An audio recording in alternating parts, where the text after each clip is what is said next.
ভুক্তভোগী বিডিআর পরিবারের সদস্য ও বৈষম্য বিরোধী শিক্ষার্থীরা সচিবালয়ে ঘেরাও করেছেন। সেখানে আছেন আমাদের সহকর্মী কায়কোবাদ মাহমুদ। সরাসরি যাচ্ছি তার কাছে।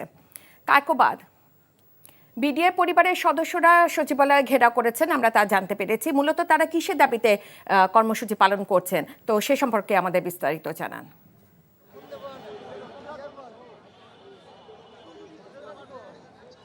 রায়কা, বিডিআর কল্যাণ পরিষদের আয়োজনে গতকাল থেকেই কিন্তু তাদের কর্মসূচি চলছিল, যেখানে তারা 8টি দাবি জানিয়েছেন। তার মধ্যে প্রধান হচ্ছে গিয়ে যাদের চাকরিচ্যুত হয়েছে বিডিআর বিদ্রোহের সময় তাদেরকে চাকুরিতে পুনর্বহাল করা সহ 8টি দাবিতে কিন্তু তারা এখানে আন্দোলন করছে, যার মধ্যে রয়েছে তাদেরকে ক্ষতিপূরণ দেওয়া এবং কি বিচার কার্যক্রম দ্রুত শেষ করা, যারা দায়ী তাদেরকে যথাযথ শাস্তির আওতায় আনা।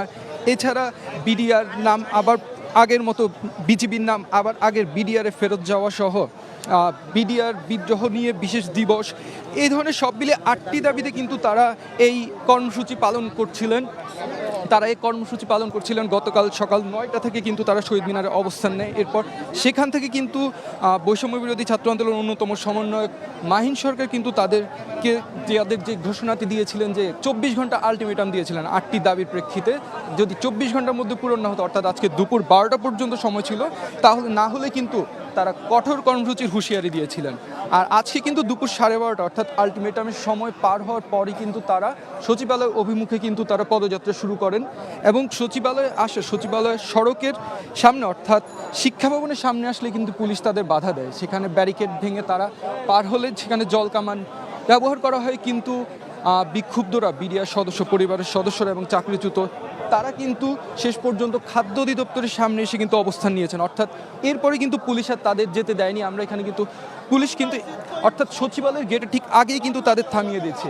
আর এখানে এখন পর্যন্ত আমরা যতদূর দেখতে পাচ্ছি, তাদের সাথে কথা বলছি, তারা বলছেন যে তারা আসলে দাবি না দেওয়া হওয়া পর্যন্ত এবার কিন্তু তারা আর ফিরে যাবেন না, তারা যেটি আমাদেরকে বলছেন। একই সাথে আমরা আরেকটি বিষয় এখানে জানতে পারছি, 5 থেকে 7 সদস্যের একটি প্রতিনিধি দলকে কিন্তু ডাকা হয়েছে আলোচনার জন্য।